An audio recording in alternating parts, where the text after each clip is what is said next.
Hello.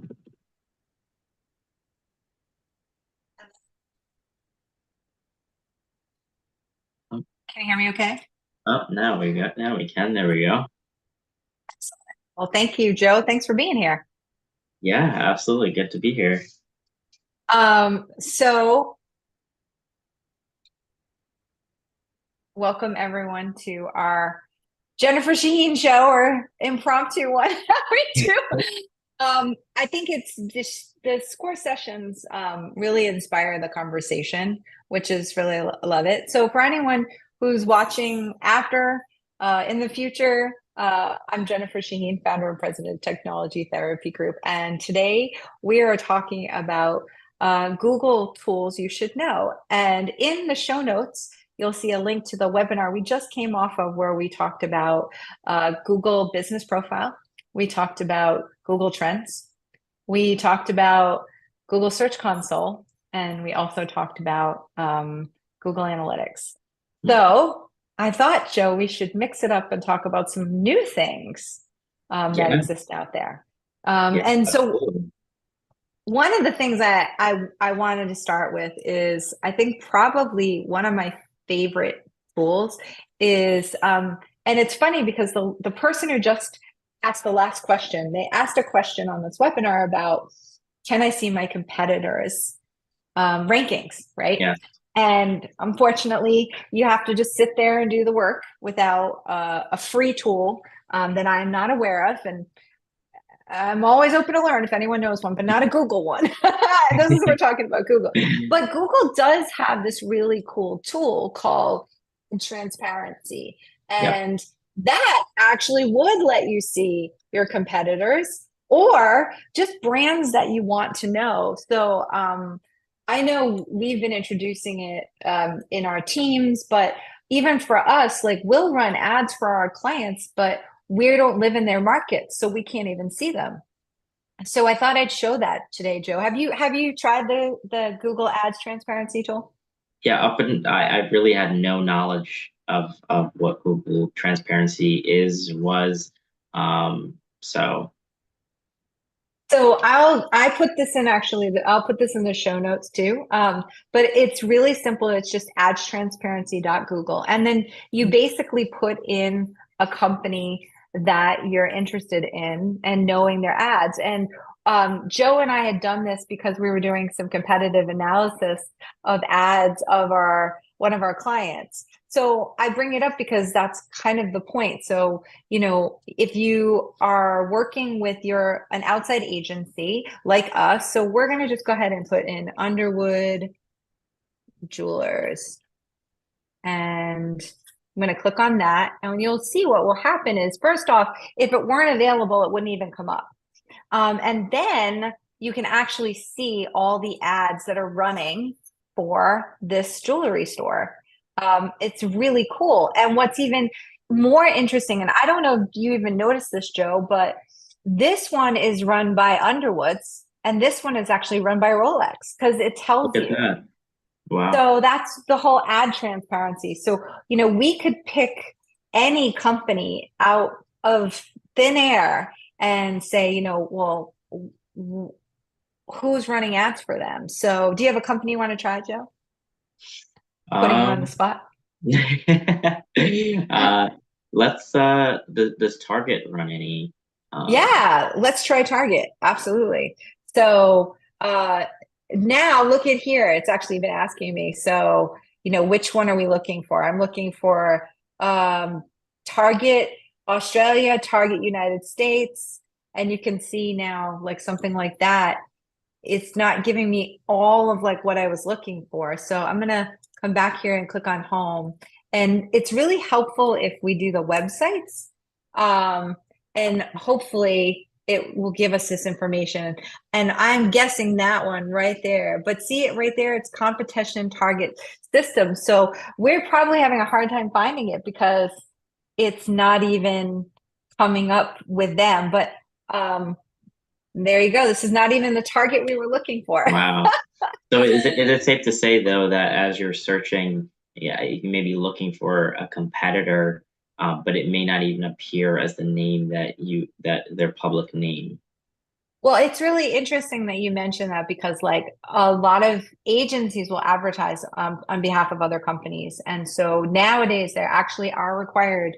We are all required to do ad transparency. So, one thing everyone should know if you're going to run any ads on Google, even if you're using a third party provider, when we do ads for companies now, we're even asked to upload our proof of agency to that. So companies are now required to upload their business information and all of that to be found and to be able to run and pay for ads. So this is a hoop we're jumping through, but I believe it's smart of Google to do this because, you know, if I'm scamming on Google and I want to fake Right. run ads for my competitor and put their names in and then send them to my website, which Mm, I'm sure has happened over the years. sure. Now they're saying, hey, so I don't know if everyone knows this, but when you run an ad, you're only allowed to have the URL in there for one ad account. So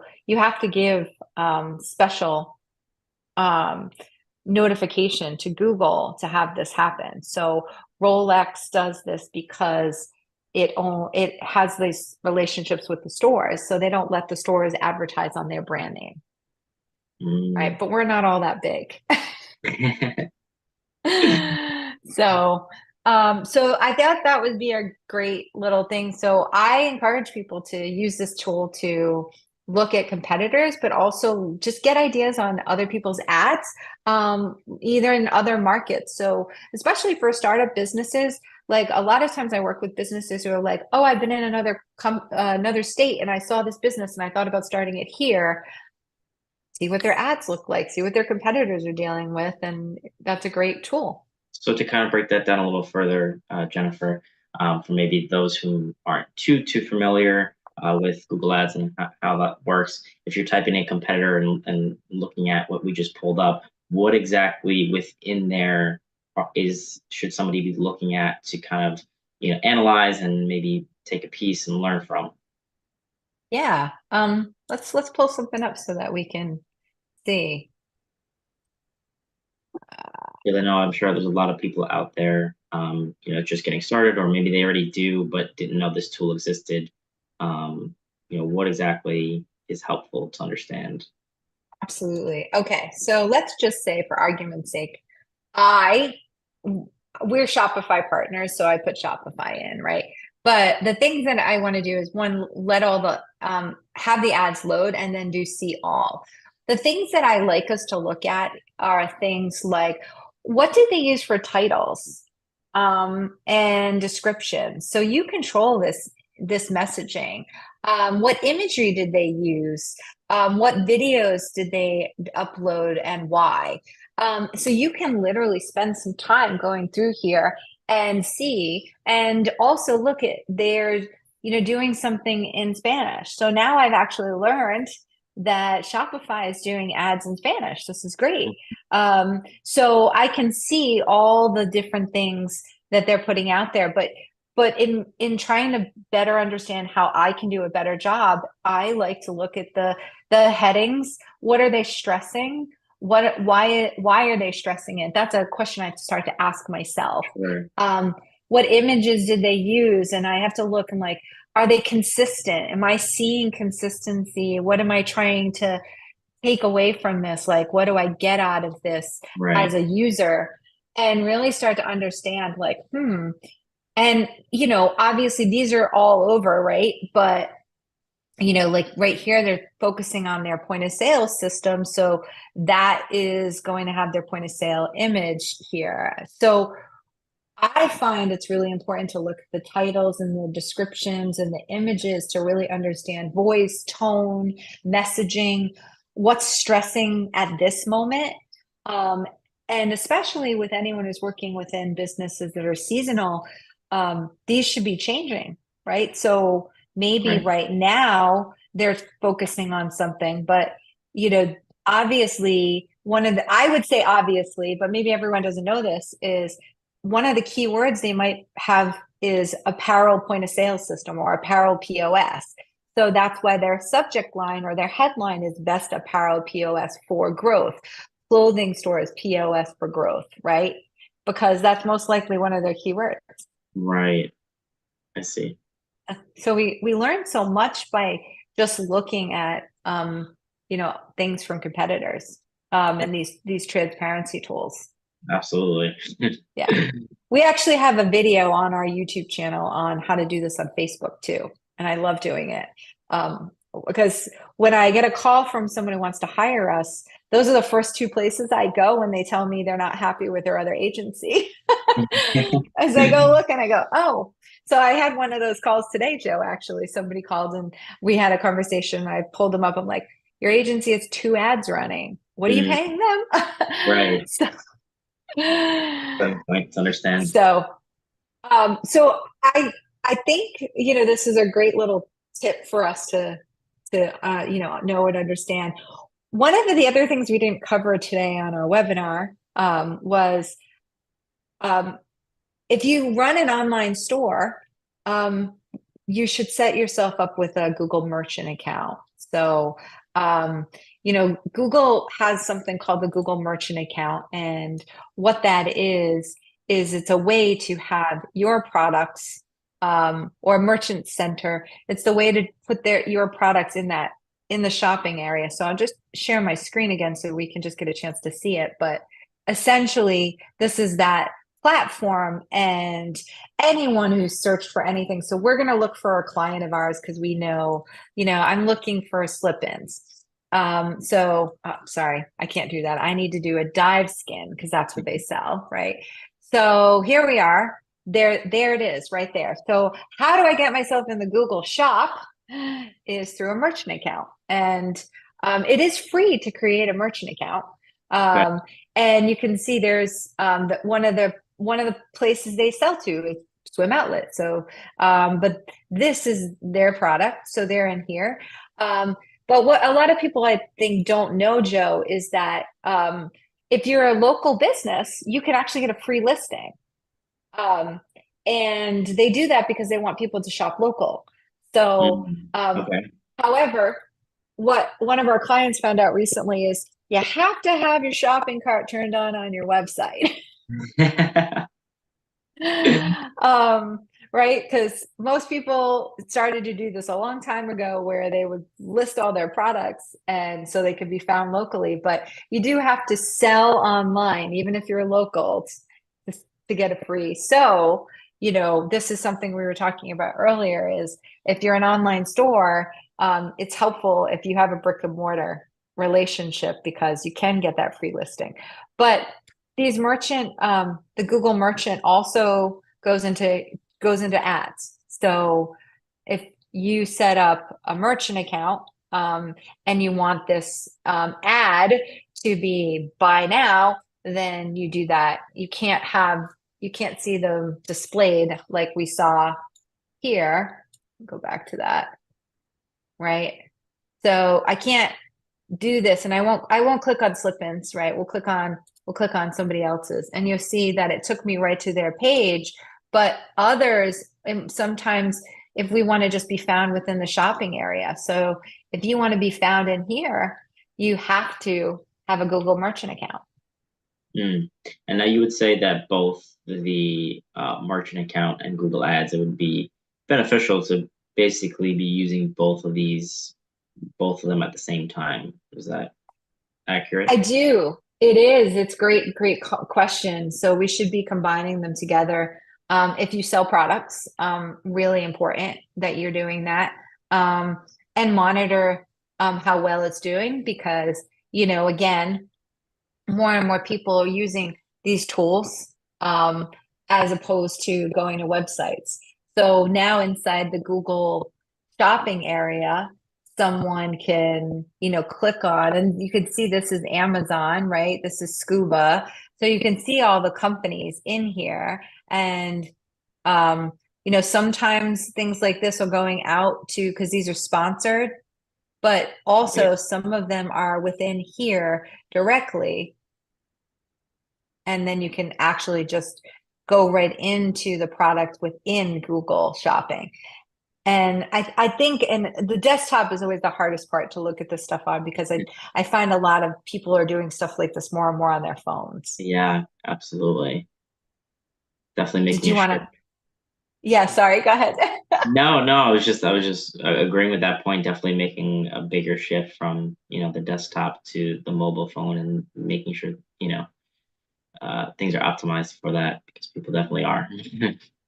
Absolutely. The last tip I thought we would cover is something that you and I did together like a couple weeks ago, which is I find that a lot of people don't realize that you do not have to create a Gmail account to have a Google account. Hmm, And I feel like, most people go and create a Gmail account for their business to open any Google tool. sure. And you really don't have to do that. Um, it's really interesting because it's hard to do this without it being, but I got to go to incognito window. And, um, when we want to create a Google account, you will find, I'm trying to share my screen. There we go. Okay, so here we are. So we go to sign in, and when you do sign in, right there, there's create account. So when you do um, for work or my business, professional emails such as, it's trying to do this or get a Gmail address, right? And we ran into that. Um, and so when you do your create accounts, you have to do for personal use and put your name in, and then next, and we put in our information. None of this is real, everybody. I'm definitely not a January. I'm totally a May baby. Um, use your existing email. So not until you get to that third screen does it give that to you, and then you can put it in. I love this. I can't get over how many people don't know this and how many people start by creating a Gmail. And then the reason I think it's important is because sometimes those Gmails don't get monitored. And so when you create a Gmail account that you're really not going to use because it's not tied to your business, then you don't monitor that account. And we had something happen with a client where messages that they signed up for something with were going to that Gmail and Mm, they weren't monitoring it and they lost something. We mm, won't say what or who, but so it's always really important to create a Google business. You can use your email of your business to create a Google account so you can tie it to your Google tools. And I think that's really important also, especially if anyone has employees, because someone leaves, I can't always get a hold of them and they created a Gmail. But if they leave and I have control over the company's website, domain, and email addresses, then I can always find a way to reset a password. Yeah, a lot more accessibility this way as Exactly. opposed to getting locked out of things. Locked out of things. Yeah. So, well, thanks, Joe, for hanging out with me an extra 20 minutes for today's session that we did. Everybody check the show notes for our follow up on the full webinar that we did on all the Google tools, but hopefully these bonus ones will help you as well. And I'll see everyone hopefully back next month. And if anyone has any ideas for shows or interest, please drop by technologytherapy.com and leave us a message. We'd love to hear from you. And we'll put that link in the show notes too. So thanks, everyone. Thanks, Joe. Have a great rest of your day.